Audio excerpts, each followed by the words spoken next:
Huh, pagod. Story time mga idol. Na, kahapon pa ako sinasabihan ni Kuman, ay, yung sa karapeta, na mag-inis ako sa kwarto. Sabi ko, bukas na, bukas na, bukas na. Na, tapos kanina, sinabihan naman ako. Inisip ko yung kwarto, sabi ko, bukas na. Ngayon, ang ending, si Mrs. din ang nalo. Kasi anong nangyari, pag uwi ko, ayan, no, nasa babo lahat ng damit ko. Ano nga gamit namin, sa banyo iba yung basa. Bumaha ang kwarto namin. Pagdating ko, nandito yung lagi ako kasi sumabog yun. Oh. Dali. Yan, hindi nata kita. Teka. Yan, ewan ko kita nyo, no? Yun. Sumabog yun. Yung host dyan. Saka itong gripo dito, yung mga patayan dyan. Bumigay. Kaya, nagbaha. Pagdating ko, umaagos hanggang dun sa labas ng tubig. Nakita ko yung alaga ako, yung isang anak niya, nandito na sa loob. At nakabantay doon sa gumagawa.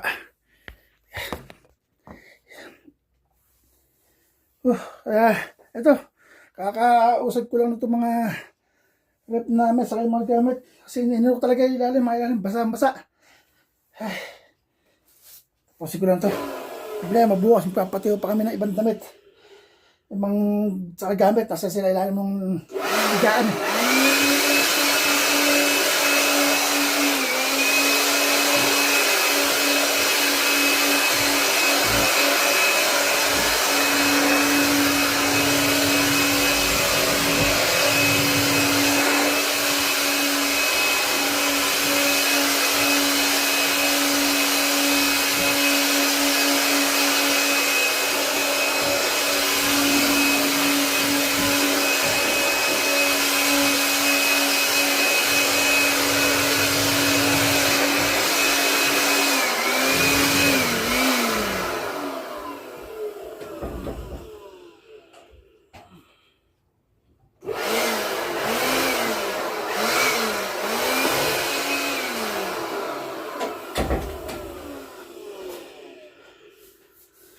Kasi anong nangyari kanina, nung hapon, siguro mga alas 4, nagpahatid yung amo ko sa airport, yung mag-ina.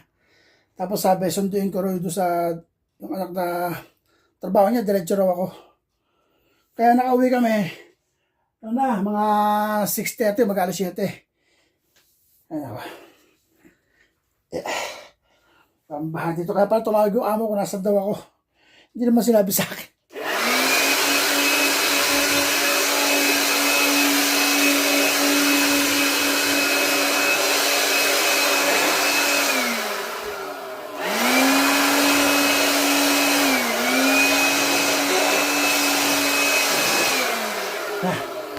Yun na.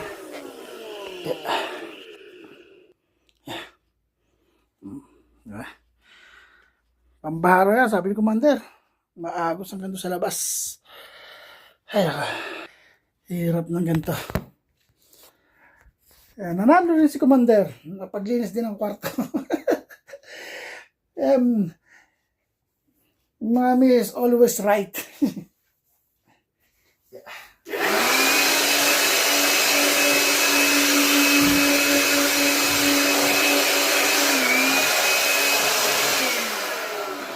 Buti ka mo yung mga maleta, meron siyang plastic. No, kaya hindi siya nabasa kasi may plastic ang maleta. Tapos binalutan pa namin ng plastic ng basura. Ang nabasa lang yung isa. Kasi manipis ang plastic nun eh.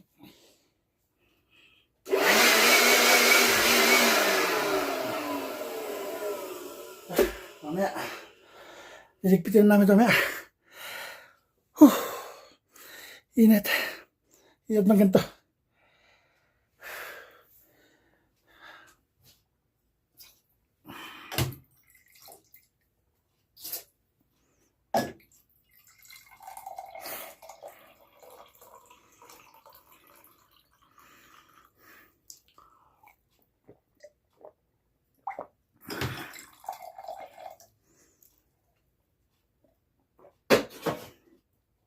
Kaya anong nangyari, nilabasan, General cleaning.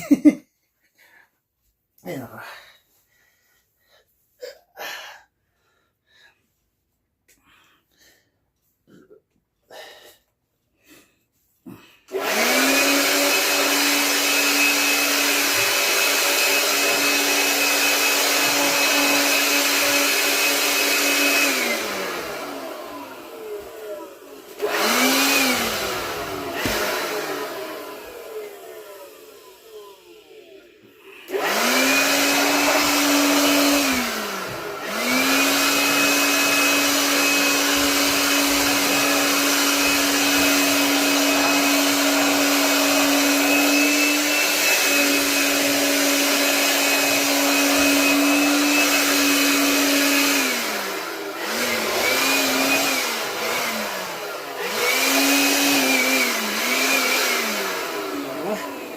Tiyo na, hirap magpatiyo.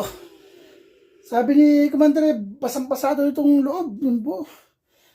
Di ba, basta umapaw. Kala mo raw irrigation yung hagdan. Ay, naka. Buhay. Di ba, tagay ko muna rito. Alas 4 hanggang 3 oras. Tawag sa akin, amo ko siguro mga alas 6. Alas 5 yata, alas 5. Sabi ni Mrs. Aero, tumigil ang motor sa loob, kakaandar. Yung pala, nagbabaha na sa kwarto namin. Ay, salamat. Yan. Yan, nabasa yung mga nasa loob niyan, lalaban. Yan. Puno na kasi yung mga tukod namin na yan. Yan. Tapos yung maleta, sip naman yung iba. Yung isang maleta lang ang nabasa. Ay, salamat. Tapos din. Yun lang. Kaya kayo, makikinig kayo sa mga misis nyo. Pag sinabi maglinis, maglinis na. Eh, anong nangyari? Lumala pa, sumabog ang hose. General cleaning. Ay, nako. Bye.